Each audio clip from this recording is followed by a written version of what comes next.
Hello, welcome everybody. My name is George Kibala Bauer, and I'm representing the GSMA Mobile for Development Utilities Program as a Senior Advocacy Program Manager. And I would like to welcome you to our session, our GSMA Thrive Africa session on digital utility solutions for the urban poor. We have a great lineup of speakers lined up for the panel session later on, but right now I'll give you a thematic introduction to our session and briefly present our program to you. As you might know, after following a couple of sessions at this GSMA Thrive Africa event, you might know that the GSMA represents mobile operators worldwide.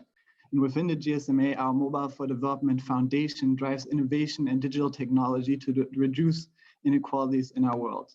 As a GSMA Mobile for Development Utilities program, we recognize that in many emerging markets, billions of people lack access to essential energy, water, and sanitation services, but yet due to the rise of mobile connectivity in a lot of emerging markets over the past decades, a lot of them are covered by mobile phone networks.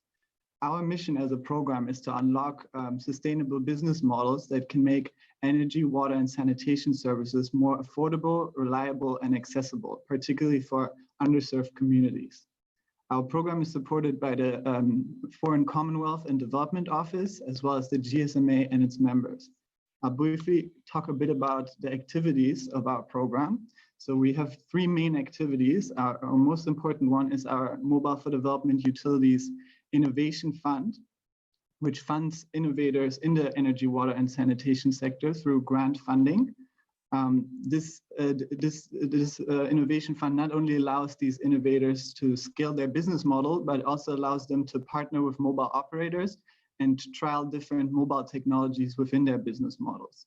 Our geographical focus is Sub-Saharan Africa, as well as South and Southeast Asia.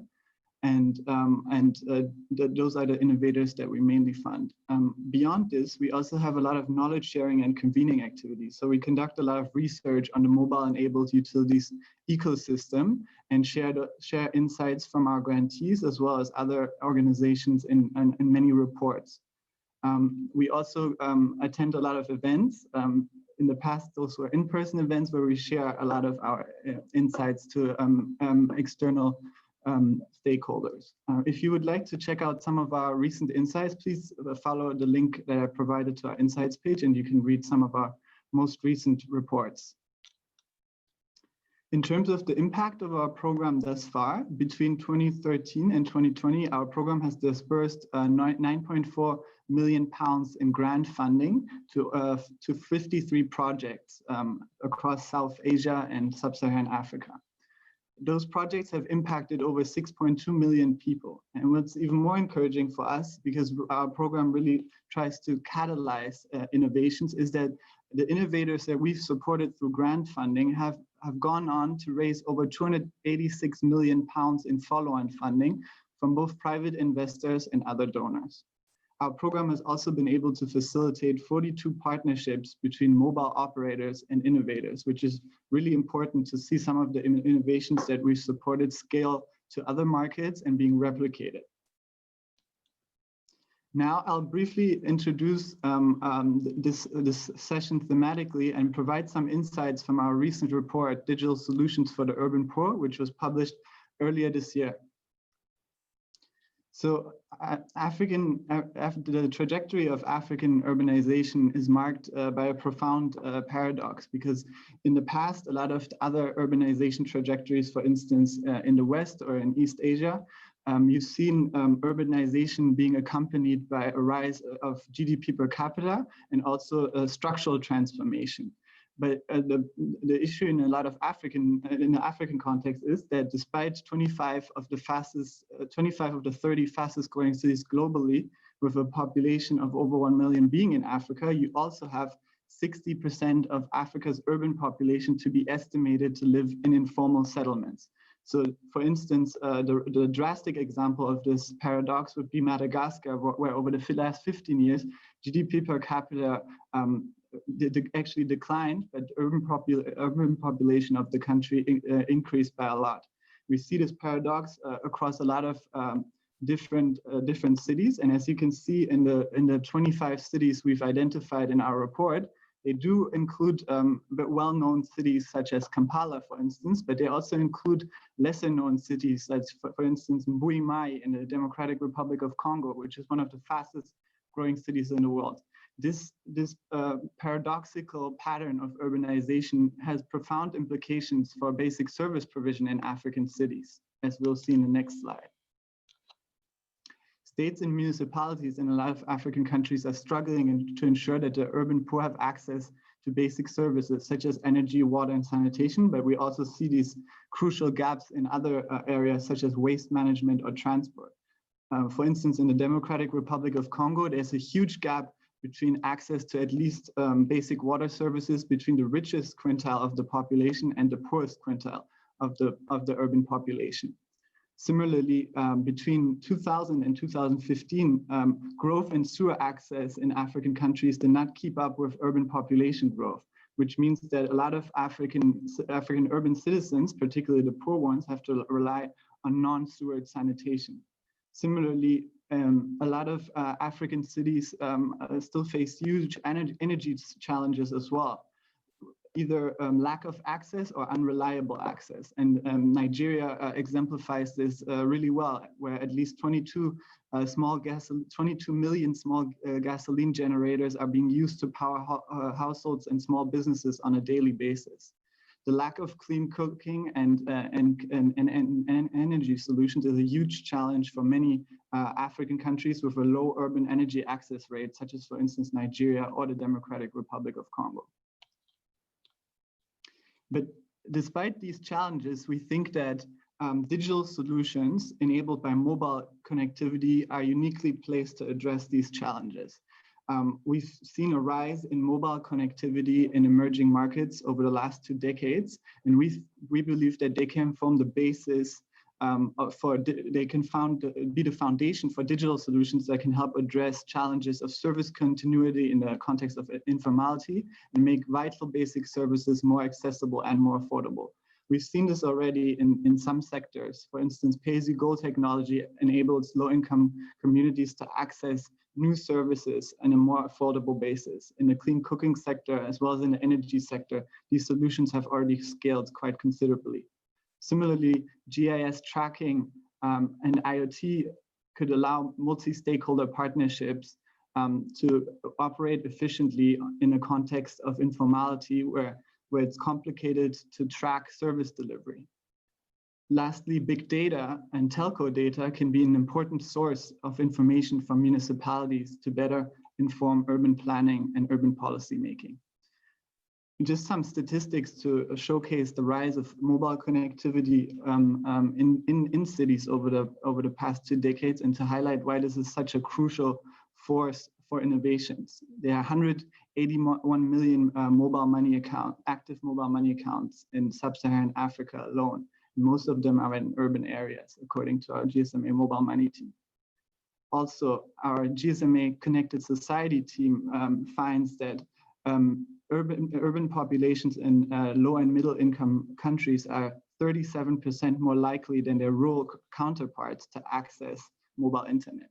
Simultaneously, we've seen a huge reduction in smartphone costs over the last 5 years, particularly in sub-Saharan Africa. And we believe that this increased smartphone penetration, particularly in urban areas, will make more complex innovative solutions possible as well in the future.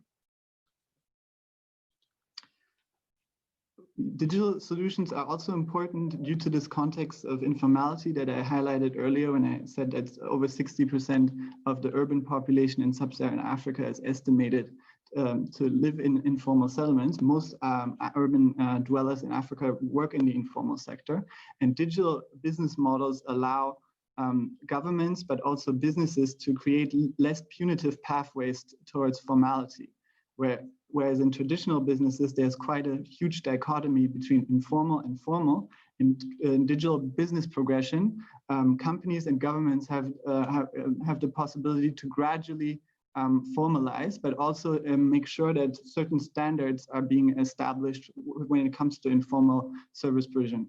If you think about informal waste picker, informal waste picking associations, informal transport associations, or other examples, These kinds of associations are critical towards the delivery of services in African cities, and it's important for governments to be able to regulate or impose certain conditions on them to ensure that they deliver services up to an adequate standard. Lastly, just wanted to conclude with some conclusions that we came up with in our report. So we really believe that synergies between mobile operators, startups, and municipalities or utilities can form the basis of win-win partnerships that really deliver value to all stakeholders. So the public sector as well as the private operator stand to gain from some of these partnership models. We also believe that due to the scale and penetration of mobile networks and mobile technologies, mobile is uniquely placed to unlock sustainable business models that can reach poor people at scale. We also believe that regulatory clarity is key to allow entrepreneurs to take bets, and it also facilitates long-term investment decisions, particularly in contexts where we're talking about innovative business models that find solutions to challenges such as non-sewage sanitation, for instance. Lastly, it's crucial to underline that digital solutions are not a panacea. When we talk about sectors such as water or sanitation, there's obviously a huge role for government and public investment to play. And we also have to stress that these digital solutions and business models have to be tailored to the context in which they're implemented, and they can't just be copy-pasted across the board. If you're interested to find out more, please check out our report, Digital Solutions for the Urban Poor, and let us know what you think. Without further ado, I'll just briefly allow you to check out our program email and my email if you want to follow up and get in touch. And I would also like to thank again our donor, the Foreign Commonwealth and Development Office, for their long-term support of the program, without which these insights would not be possible. And without further ado, I'd like to hand over to my colleague Ilana Cohen, who will be moderating the sessions, and we're going to have some really interesting speakers. Great, thank you so much, George. Thanks for that presentation. I've turned on my video, but I'm not sure if you can see me yet. I'd welcome all of our, there we go. I'd welcome all of our speakers to turn on their video, just to let all of our guests know who is on the panel today. We're delighted to be joined by a number of organizations that we've worked with through our Innovation Fund within our Mobile for Development Utilities program and broader Mobile for Development programs at the GSMA. So I'm pleased to have with us today Genesis, who is the co-founder and CFO at Coliba, Hanan, who is the head of investment and business development at Circle Gas, Greg, who is the CEO of CityTaps, Lindsay, who is the co-founder at Sanergy, and Dr. Richard Wright, who is the behavioral science director at Unilever. So we're really happy to have everybody with us. Thanks so much. Go ahead, panelists, if we turn on your video. I think we're just missing you, Genesis, if you can turn on your video, if that's working. But we'll ask you, of course, to stay on mute until we call on you so we can keep the noise down. So I want to go get everybody into the discussion right away. It would be great to go around. I'll give you an order. If we can go around, starting with CityTaps and then over to Circle Gas, to have you briefly introduce your business and just tell us why reaching the urban poor is not only a social, but also a business imperative in your industry. So over to you first, Greg, and then Hanan, and then I'll call on the next. Thanks. Hi, I'm Greg. I'm the founder and CEO of CityTaps, and our vision is running water in every urban home. So thank you for your invitation, Ilana and the GSMA. So what we do is we've created the world's only smart and pay-as-you-go water meter that uses mobile money for payments, direct payments to the mobile phone without a card or a token or anything like that. So you basically make a small payment on your phone and you have water in your house. It's important that it's a house level solution, not a public standpipe or public water, like so many others. And the reason it's absolutely critical for water utilities, who are our customers, to reach the urban poor, who are our beneficiaries, is because that is part of their job. That is part of their legal mandate, that they should serve 100% of the population that has been entrusted to them. However, they don't have a way, historically, they've not found a way to make this sustainable from a technical point of view or from a financial point of view. And our solution allows them to know where the water that they're producing is being consumed. That's the smart part. And to be paid in advance for it, which is the pay-as-you-go part. And so not only do they have more water for more people because they can reduce their losses, but they also have the financing that they need in order to be able to address the rising and growing population in the urban areas that they're supposed to be serving. So there you go. Great, thanks. Over to you, Hanan. Thanks so much, Ilana. My name is Hanan. I'm head of business development at Circle Gas. Circle Gas is a pay-as-you-go cooking gas company with a vision to make cooking with gas affordable to urban households all over the developing world. We currently have operations in Kenya, Tanzania, China, and in the UK. The first thing I would say about the new imperatives of this business is that 5 years ago, I don't think this would have been possible. But there have been a number of key developments which now make scalable commercial cooking gas available to most urban households in many countries, really not just possible, but given the pricing dynamics in the market, it really is something that should happen quickly. And that's the challenge that Circle Gas is taking on. Some of these are clearly the developments around mobile money and mobile payments, the development of the gas smart meter in Tanzania in the last few years, certain urbanization trends, which George has mentioned, and then also significant government support against the alternative dirty fuels of charcoal and kerosene, with all of their social, health, and environmental issues, help to make cooking with gas more affordable. And the pay-as-you-go facility really makes that much more accessible to that many more households, and that's our vision. Thanks. Great, thanks, Hanan. I want to go over to you, Genesis, to introduce your business briefly and tell us why reaching the urban poor is not only a social, but a business imperative for you. Thank you very much, and thank you everyone for attending this meeting. For us, I'm the co-founder of Coliba. We recycle plastic waste, and we collect and we recycle plastic waste here in Ivory Coast. What we actually do is that we have a mobile platform that connects households and companies with informal collectors. And in terms of what we, once we collect the plastics, we give points to households, and these points can be converted into airtime or into credits.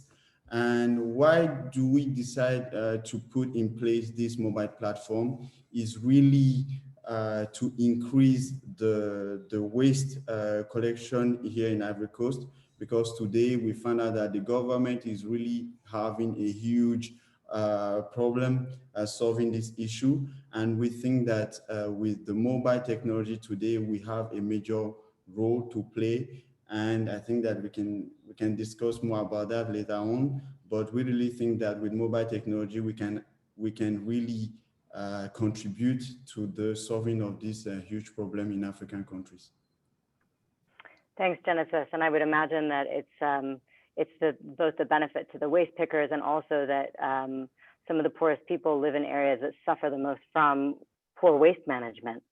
So their homes and their neighborhoods really suffer from that. So I can see why that's just naturally the focus of your business. Thank you very much.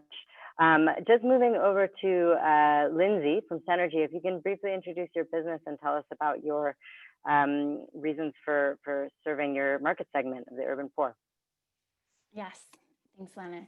My name is Lindsay Stradley. I'm co-founder and executive director at Sanergy, and we make safe sanitation accessible and affordable for everyone, really focused on the urban poor. Cities grow at a breakneck pace, just like George was describing, and in really unstructured ways. We work on developing sustained end-to-end sanitation models for slums and other non-sewered areas to deliver high quality, desirable sanitation products and services that meet the needs of low-income residents and remove human waste from these communities. We currently focus our operations in Nairobi, where we serve more than 120,000 people every day through a network of container-based toilets primarily in Nairobi's slums. We also safely manage sanitation waste from another 20,000 people through transfer stations. We then also, after collecting, safely managing the waste, we treat and convert it into valuable end products such as fertilizer, and insect-based protein for animal feed, and briquettes for energy. But focusing on the sanitation part of what we do, to your question, Alana, of the business imperative, reaching the urban poor, is an imperative, is a business imperative, because this really is a totally unserved market.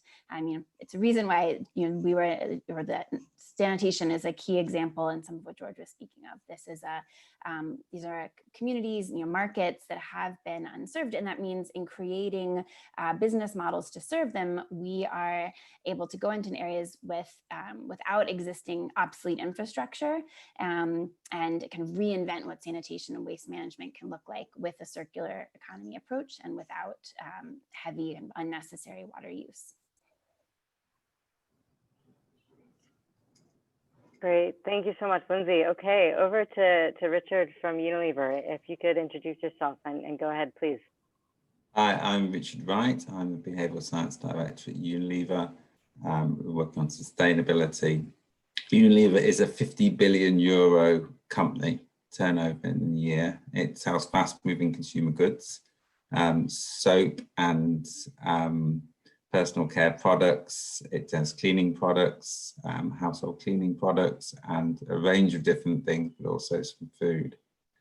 The reason Unilever has a business strategy, which is about obviously growing its business, but also doing some good in the world and less harm in the world as it does so.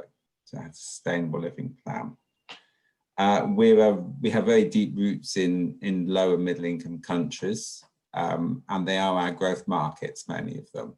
So if you see, there's very mature markets in Europe and in the States. The growth markets are in Africa and South Asia, and Latin America. Obviously there's urbanisation. So if you're growing a market, then you get increased urbanisation. So the population is actually kind of becoming more dense within urban. So that becomes even bigger. So for us, there's an imperative in actually raising income and standards of living in itself. So our products are affordable. But also, if you think about our products, you need water to use soap. You need toilets in order to use toilet cleaner. And you need to actually also use energy to cook food. So we need to make sure those resources are available. So to the urban poor, which is our growth markets. So this is absolutely bang on what our strategy needs to do. Great, thanks so much, Richard. And what I heard across all of our speakers here really is that, of course there is a social need for these things, but there's a huge market segment that is left out. And so often innovators are focused on, what they think wealthy people living in households, and you're all focused on what actually is the biggest maybe market demand, right? The 60% of people who are living in informal settlements that George mentioned. And so that's what's really, I think, key to all of these business and why it's such important work. So I just want to bring it back around and come back now to Greg from CityTap. Can you explain really why this pay-as-you-go technology that combines the mobile money and the IoT is so important for helping water utilities to improve the service to low-income consumers? So as I mentioned, the utilities face two problems. They don't typically know where their water is going, so a lot of it gets lost. And I say this with complete respect for the very hard work that they do. You should know that. It's very important. But they tend to lose 30 to 50% of the water that they produce, sometimes up to 80%, which is crazy. And they tend to get paid, 6, 12, 24 months after they issue bills. And so the technology, the machine-to-machine communication from the smart part of the meters allows the utilities to track the consumption of water at every point on their network. This is nothing radical, but it is something that has been around for a little while. But now we're using more widely available technologies that are not patented, such as LoRaWAN. And we're able to therefore deploy these networks much more affordably than we have in the past. So that's one thing. And the other thing is being able to collect money from your subscribers in a fully digital way through micropayments that come in on a regular basis means that, and via mobile money, obviously, means that the utilities can have much more visibility on what their cash position is going to be. And because they need this money in order to be efficient and to be effective, in order to serve the vast majority of people, anything that helps them improve their financial standing is a way to help them achieve their social mission, which is to serve everyone. And so the technology that we have at our disposal, the machine-to-machine communications, whether that's LoRaWAN and BIoT, those sorts of things, and the mobile payments, provide ways in which the utilities can become more efficient. And in turn, that means that the billions of dollars that need to be invested yearly in order to reach SDG 6 can hopefully become unlocked. The traceability and the transparency that comes through digital payment solutions and digital tracking solutions is, in our opinion, one way to unlock the massive amount of money that needs to be invested. In the past, the World Bank and those people have provided the bulk of the investments. Of their own admission, they do not have the resources to meet that need. This is a fundamental thing that they have started saying. There is a need to bring in the private sector. The private sector needs certainty, it needs risk reduction, and the digital solutions that we have at hand are, in my opinion, one way to reduce the risks and increase the penetration of capital into these next sectors. Great. Okay, thanks. I got it. It's all about bringing the visibility, the traceability in order to get the capital needed to Right. deliver these services. Right. Okay. So you've worked in West Africa with Orange. Can you tell us about how this partnership has enabled you to scale and overcome business challenges? And then in turn, how does Orange benefit? So we needed Orange Money infrastructure in order to offer our services. So of course they were critical to our being able to develop in any way, shape, or form. And at the time that we started in 2015, there were none of the people that are currently available in the market that help you integrate with mobile money systems that and that make it a lot easier to do. So we had to go with a full-on integration with Orange. So of course that was difficult to do, obviously, and they were game and they helped and we managed to do it. And what they benefited in was they got new subscribers into their mobile money services, most women. They got people to make frequent payments as opposed to episodic payments, which they were making for, say, their TV subscriptions. So these new customers were typically very poor. There were segments of the populations they had not addressed. And then once we had done that and they had gotten those benefits, the Orange Burkina Faso subsidiary saw an opportunity to enter the market as an investor and decided to help us offer our solution on a lease basis to the local water company in Burkina Faso. And so what they did is they said, we have the capital and we have the way of recovering the capital through the mobile payments. So we will lend the money to the utility, basically give them the solution, and we will pay ourselves back through money transfers that are going through our platform anyway. And so our risk as an investor is significantly lowered. This loops back to what I was saying before. So. That's excellent. And that's been really thrilling for us to see the mobile operator now investing in that, in scaling that business, because it is a clear business opportunity, which really brings me to my next question for Hanan at Circle Gas. So maybe just for context, your company, Circle Gas, acquired a past grantee of ours, Copa Gas. We supported them to trial pay-as-you-go LPG cooking gas with mobile operators, really in an effort to attract mobile operator investment. So tell us, what's your update on this with your mobile operator partners? Great. So the Circle Gas and Copa Technology deal was really brought together in January of this year, and Safaricom of Kenya was our anchor strategic investor in that project. And really, the idea was to overcome barriers to scale, a whole number of barriers to scale all at once, so that we could really launch for scale and commercial success right from the very beginning. And that's really how Circle Gas has been designed. So what ordinarily would be things that you would try and tackle one at a time, we tried through this launch that we did earlier this year to tackle many of them all at the same time. So the first one was capital.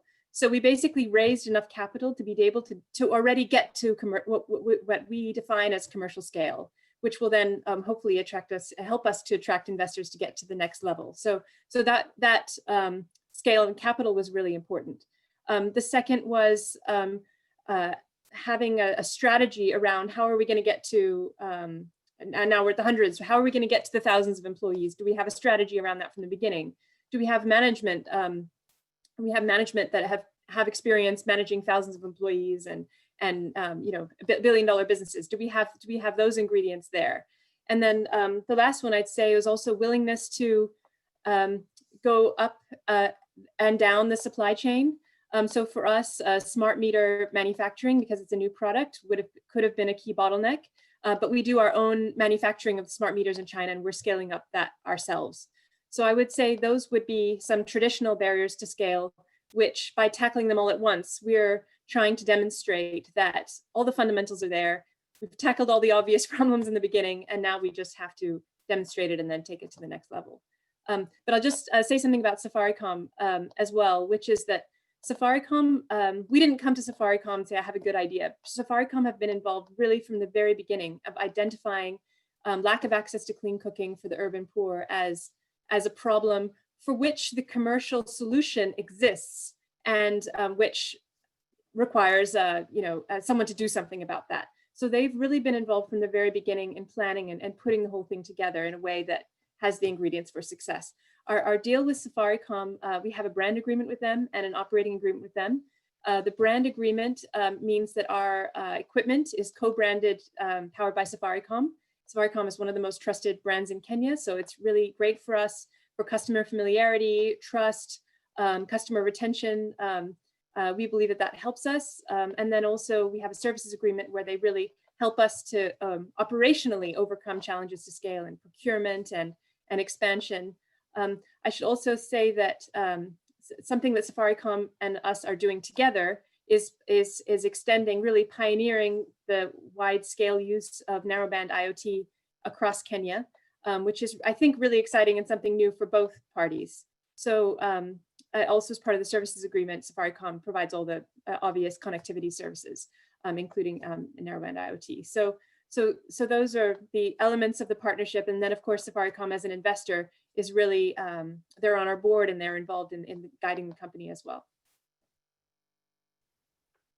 Thanks, Hanan. There's a lot there, but it's so cool. I mean, that Safaricom actually was looking at this clean cooking opportunity, for a while, and saw that. I think this is the thing. I mean, the mobile operators are these large corporates, so they, on the one hand, can bring the value that you've mentioned around addressing barriers like customer trust and supply chain scaling and experience with doing a very operations heavy logistical business. But because they've been doing that and working in these markets and really getting at these lower income consumers, they know the challenges. And when they see this opportunity, it's like, yeah, it's a no-brainer, right? They see there's a market segment there that needs this. So it's a real win-win, and it's really exciting to hear how you guys are working together and how it's going. Great, thank you. I want to maybe just take it to our whole panel again. These virtual panels are a little bit tricky here, but we'll invite everybody to chime in on this.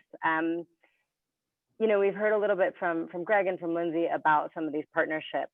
So all of the models here today, they're dependent on either a partnership between sort of a startup innovator and a mobile operator, and or also a partnership between the startup and a local government. And we know that these are challenging partnerships, right? So I was wondering if people could just name sort of one of the key challenges or strategies in these partnerships. So I don't know, Greg or Hanan, if you have anything to add first, and we'll go over to our other speakers. Greg, go. Sure. I'll say that the key sticking point in dealing with a large corporate, and this could be a MNO, it could be anyone really, is the difference in time frames that you know, the entrepreneur is making quick decisions, or likely making quick decisions, likely has a short cash horizon, likely has the ability, the desire and the drive to move forward fast, and perhaps doesn't have the right reflexes or the right codes, doesn't know how to speak to someone who thinks in weeks and in months rather than in days and in hours. These problems can be compounded for people who are women, for people who are Black, or for people who are other minorities and who might not find that the doors are closed because of that. I'm aware of the fact that I'm very privileged in this way and that I've never had this problem specifically, but I'm well aware of the fact that it affects others. And so I would say, if you're a startup and you want to work with the large corporates, make sure that you have the time to do it, and make sure that you find someone on the inside who both understands and has compassion, but more importantly has power to ensure that the decisions are made in a time frame that makes sense. And don't be shy to talk about money.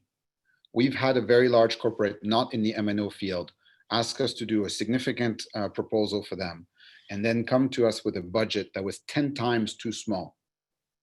And we were sitting there going, are you serious? You asked us to do all this work and you didn't even think to yourself how big the budget would need to be to do an IoT project in water in Senegal.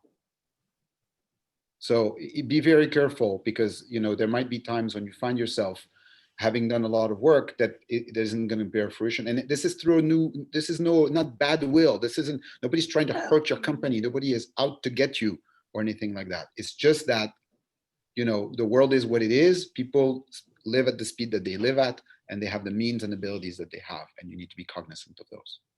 Got it. Thanks, Greg. Important notes. Anything from you, Hanan, and then over to Genesis and Lindsay and Richard. Just to add a quick point on a laser focus that we've had to have on reliability as being one of, as utility services, as I think all of us are, really our customers absolutely need to know that we are there, in our case, every time they turn on the gas for cooking multiple times a day. And I'm sure it's the same with our colleagues as well. So I mean, we're fortunate with Safaricom as investors. We're very aligned. It's we don't have communication problems, and we know we're a priority for them. But of course, challenges always come up, and on the customer side, from managing any issues around reliability and making sure that we are just as organized and responsive as we can on that is something which continues to be a priority, I'm sure, for all of us. And it's something to just stay laser focused on. Gotcha. Okay. Thanks, Hanan, that laser focus. Over to you, Genesis. Yeah, just to add some few points, I think that Greg is really right about the time. because here things for startups could be very, very slow. And we want to go very fast, but companies, municipalities, the government on their side is like they have the whole year to make a decision, but we don't. We have just days, weeks, and also the cash flow that we don't have. So I think the first key will really be patient. Have to be patient about it. You don't have to rush, because being too pushy could be as something that they can perceive as being negative on their side. It's like, okay, you just a small startup while you try, to push things the way you are doing. So it could be also be seen as a negative point, but at the same time, it's just difficult for startups to be able to catch up with that time.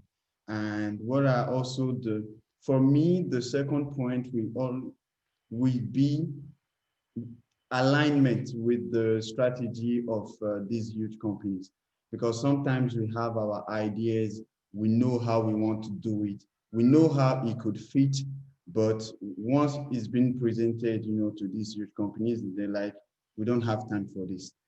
So I think one of the points really that what we are using right now is really to identify what their visions are, what is their mission, what are they working on right now, how can we fit? Now we try to fit into their own vision. We are not trying any longer, to do the opposite. We present them with a good business plan. This is what we plan to do, and they're just like, okay, come back in next 3 weeks, or come back in next year. So we're just trying to see what they're already working on, and we try to fit.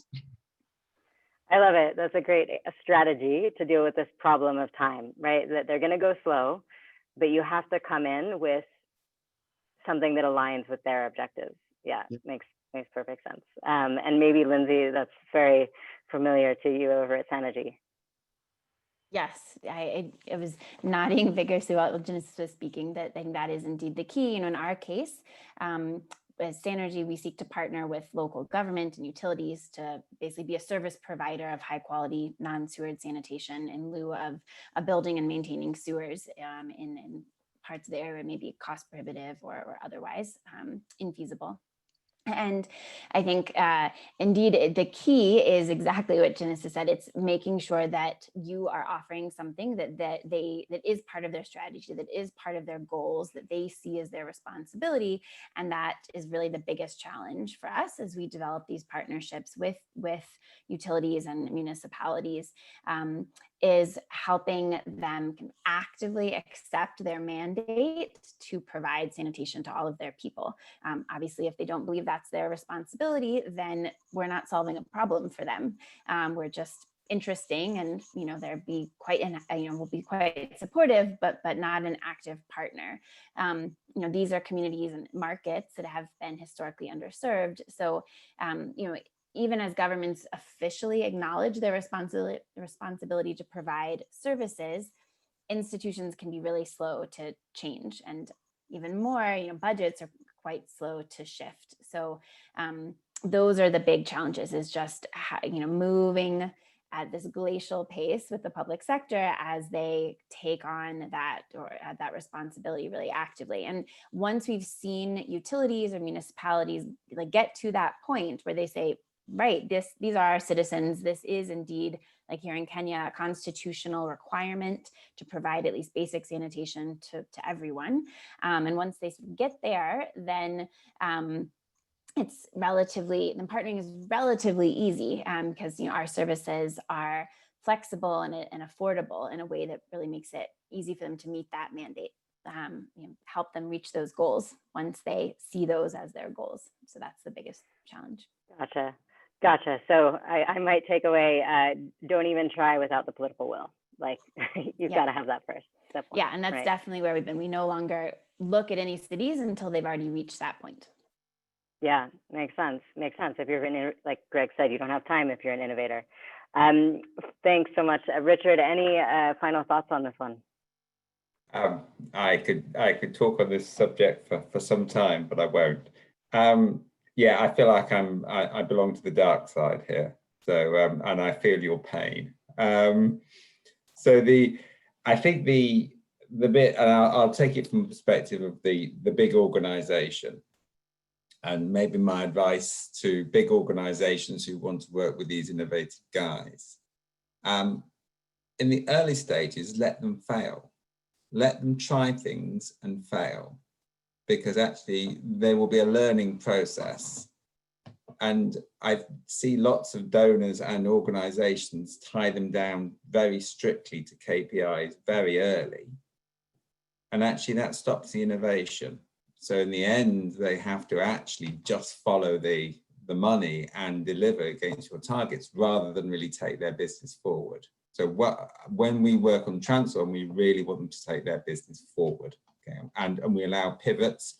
We try and support in order to do that.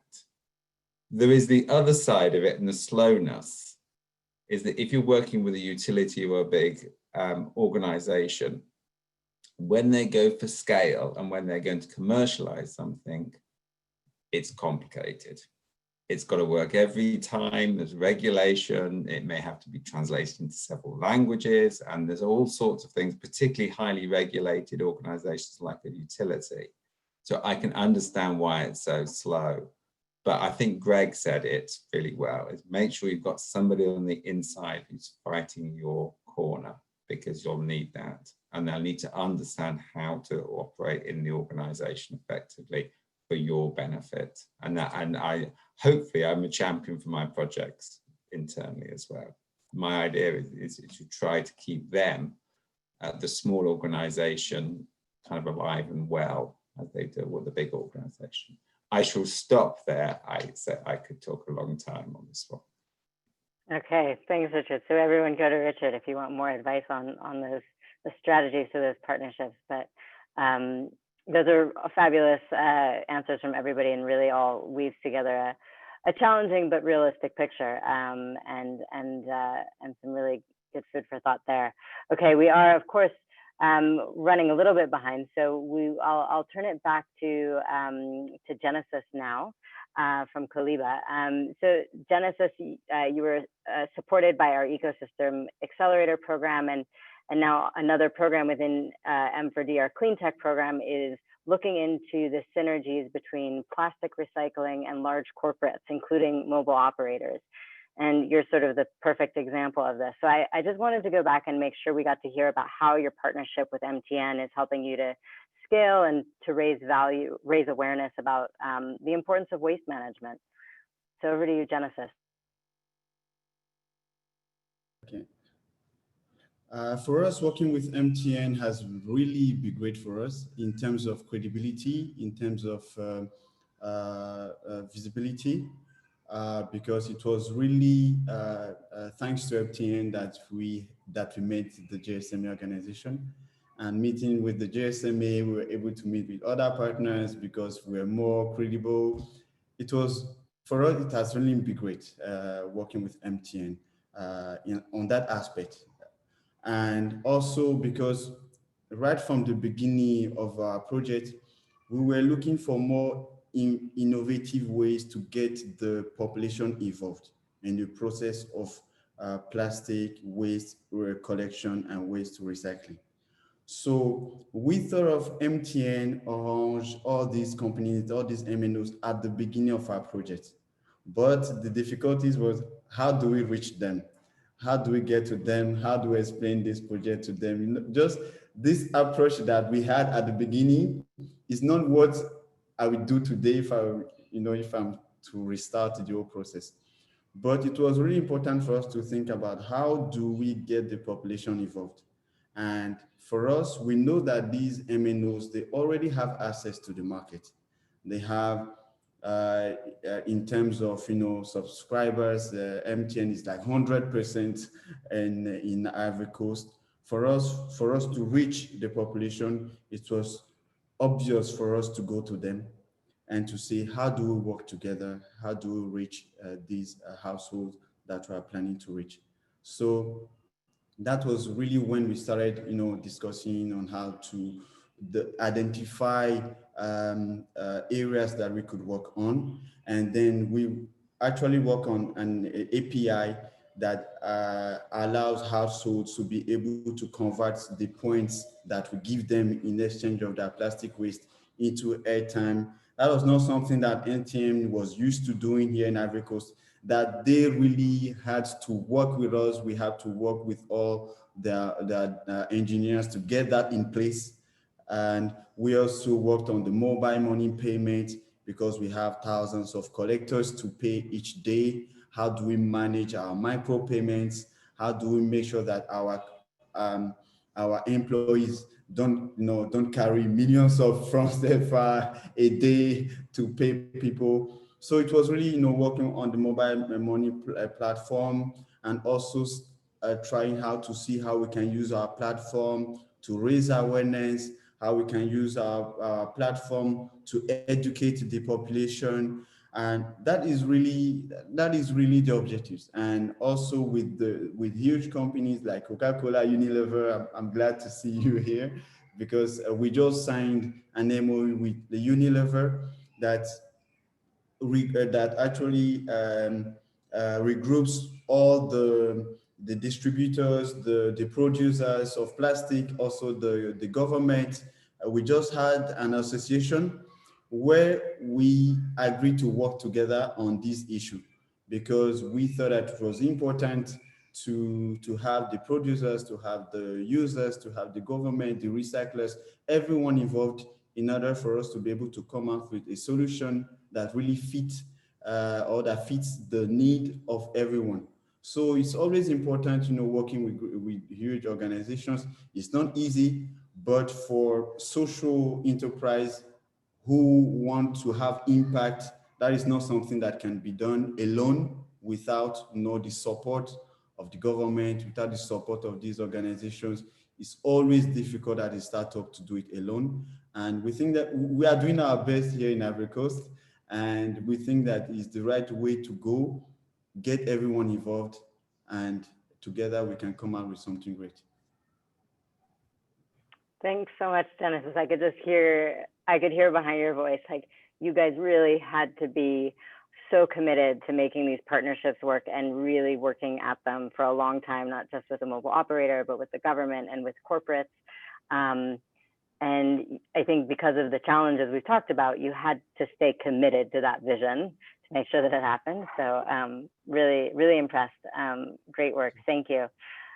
Super. I want to move over to you, Lindsay. I want to hear, just because I think a lot of people think sanitation, what does mobile technology have to do with that? So can you just really make sure we all understand how container-based sanitation models can achieve scale through this circular economy approach, so turning waste into something useful? And then what role does mobile technology play in this approach? If you can just walk us through that. Sure, I'd be happy to. Yes, sanitation, mobile, like how do these connect? So, but first, so container-based sanitation, or CBS solutions, are much more cost-effective to implement compared to traditional options. So in our case, Sanergy, for instance, our model is about 3 times cheaper than the sewage solution in the same areas, and it also saves water, further resource and cost savings.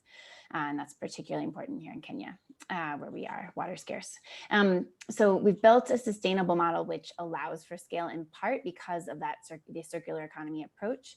We have a systems-based approach that goes from waste containment, emptying, transportation, treatment, and then upcycling into valuable end products and clean energy. And that upcycling creates an opportunity to convert what would be a cost, the treatment, into a revenue generating opportunity that effectively subsidizes sanitation services for the urban poor. So that container-based approach, the low water use, really makes it much easier to treat and upcycle the sanitation waste from our networks. To the second part of the question, where does mobile come in? So in scaling sanitation services, mobile-enabled technologies really have played a critical role, at least in our case.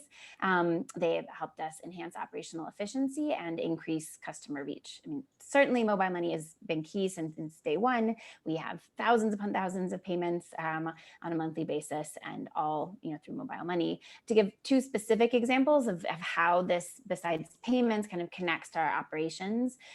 One is we have built a mobile app that allows us to track the waste collection from each of our 3,500 facilities every day.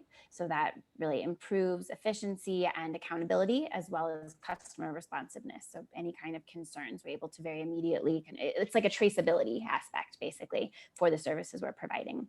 And then the second, another just everyday use that we have is with a USSD platform that allows us to streamline communication with all of our customers. So that's both those with feature phones as well as smartphones. And our customers are able to use it to not only remit payments, as we've been talking about, but also report maintenance issues, give feedback on our services, and refer their friends, who are maybe interested in joining the network, among other kind of two-way communication. So all of that makes it, as we look at reaching, thousands of people on a daily basis, mobile is really key to that efficiency and that customer communication. Thanks. That's great. It was interesting that the sort of traceability element comes up, and I know we've seen, this is what Greg mentioned, and we've seen some questions come up on this that maybe we can feel like we need a part 2 of this discussion, but we'll see if we have time later. But thank you, Lindsay. I just want to move over to Richard. So Unilever has a really interesting perspective, and your focus is on sort of behavior. So how have you seen that technology can or cannot support these innovators who are really trying to change consumer behavior and perception? Yeah, I think I think there's an important distinction between technology and innovation.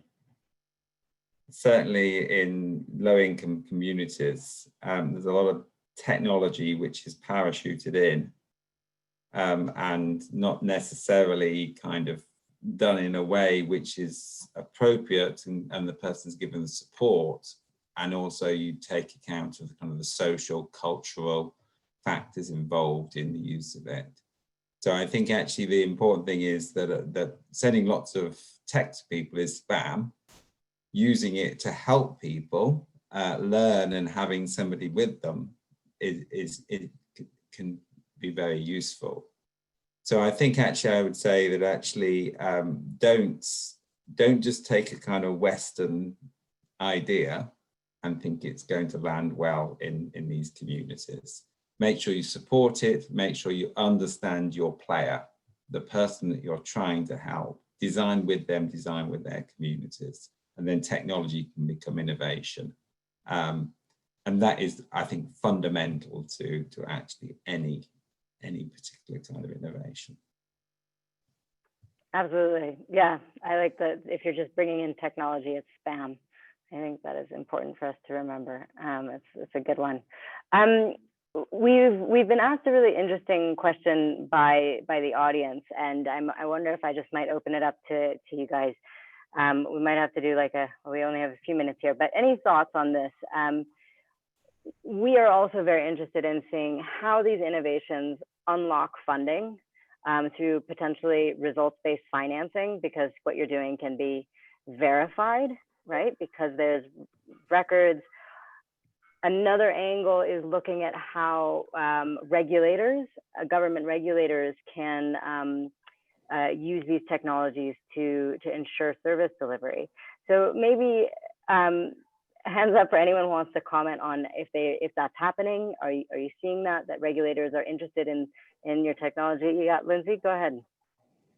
Yeah, no, I think those are both great points to all the kinds of services and because of the kind of integration that we have on the different mobile platforms. I think in our case, as we really try to shift the paradigm for how sanitation services are provided from something that's very much infrastructure to a service provision that traceability, that, being able to verify who received the service, when, and easily get that quality is key, and is something that we want to build in as we work here in Kenya with WASREB, is the water and sanitation regulator. And who's developing a whole new set of KPIs around serving the urban poor, particularly in non-sewered areas. So I think it's a perfect time to integrate this thinking into creation of this whole new set of regulations that they're putting together. And I just add too that we're also working on indeed getting our results-based financing as a kind of bridge, basically where the exit at the end of that is a full service contract with the government, where they can pick up that full tab, that kind of over time, bringing them on board, scaling up over time. That we think external results-based financing is a great way to bring the government along as a regulator, and eventually shifting to as a payer, as a contractor. Okay, great, thanks. We'll just give everybody, okay, we've finished, but we'll give everybody 30 seconds to 1 minute to comment on this last point. I think I saw a hand from you, Greg, so go ahead. Yeah, so we have not yet seen a strong desire from the regulator to take advantage of the possibilities that our solution offers. This points to the fact that we are still in immature markets, and that there is a significant amount of evangelizing, for lack of a better word, that needs to be done. It's harrowing, it's difficult, it's exhausting, but it is part of what you have to do as an entrepreneur. And this is where the work of the GSMA is so essential, in fact, to support us. But we really need other allies to be doing this kind of evangelizing with us. Because the simplest solution for someone who is not going to be rewarded for taking risks is to go with what is tried and true, whether or not that works well or not. And taking the risk to try something new, taking the risk that it will fail, and as Richard very aptly put it, having the authority to fail, having the right to fail in order to be able to innovate, that is something that is really difficult to do. And to give people, especially in government, and for all the right reasons, that we don't be wasting public money, et cetera, et cetera, et cetera. But this is really difficult to do, and I hope that we will be able to fully leverage what our solution can offer in order to provide the government with the visibility and transparency that it needs. At this point, this is not something that they've asked for, but of course, if there any government official audience want to know more about it, please come to me and I will be glad to tell you all about it. Thanks, Craig. Any other participants who want to comment on this? Very quickly, don't results-based financing, picking up that point again, don't do it too early, because you need a certain certainty of your intervention is going to work.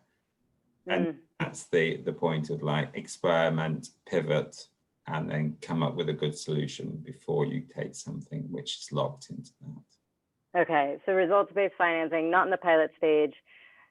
Prepared to scale or scaling? Which of those two areas? Scaling. Scaling. Got it. You should ask the other guys. We learned that one the hard way. Yeah. Okay. Definitely, really the financial risk to the innovator is huge in a results-based financing. They have to pre-finance everything, and so of course, unless there is a first loss guarantee put in place, it's really, really dangerous to the innovator. Yeah. Thanks. Okay. Over to Genesis. Anything to add, or yeah. On our side, we are not really requesting financing from the government, because that could take like 1 million years. But what we actually need from them is really their support to be able to scale our solution. 2 weeks ago, we were able to sign an MOU with the Ivorian government that says we are supporting Koliba on waste collection and waste recycling in this country, and we are behind them, and that is, for us, is huge. And for investors, it's important for investors to know that you have the government who are with you, who are really supporting you on this project, even though they are not willing to give you a cent. But at least having them on your side is always better than having them in front of you. So for us, that is what we are looking for, and we think is it's already huge for us. That's amazing. Congratulations. I'm just curious, do any of your like corporate partners who are buying recycled plastic, is for them your digital tools that show sort of that, you know, it's been collected by low-income waste pickers and they can see the value chain to validate, to verify that it's recycled plastic? Is that important to any of them? Yeah, for them it's very important because we offer them a high quality recycled plastic, because the plastic that we collect are from households. And for companies like Coca-Cola, like Unilever, who have these objectives to integrate recycled plastic into their own chain, so it's important for them to know that the materials coming in is a high quality. It's not no children working on the collection part. Is that we have record of all this, where the plastics are coming from. Each kilo of plastic that we collect, we can verify where it's coming from. And for companies also who have high goals, for them it's important to work with us. That's super to hear. Private sector is doing it. That's transparent supply chain is absolutely critical. That's great. Hanan, if you have any last thoughts on this, and then we'll wrap up. Just one last thought, because it does involve government and regulators and also the support of the public sector, which is that we don't just want to extend the ability to cook with gas to people, but we really believe in doing it safely. We believe that cooking with gas is a safe and clean fuel, but it needs to be done in a really high quality way with all of the boxes checked, and of course that has a cost to it. And it's also important that the alternative fuels are really that any regulations and around the alternative fuels are also observed. So I think it's something that will, as we expand into more and more countries, is something that's going to be really important for the public sector to for there to be a dialogue around how do we extend not just gas, but safe gas, and support all the infrastructure which goes around that.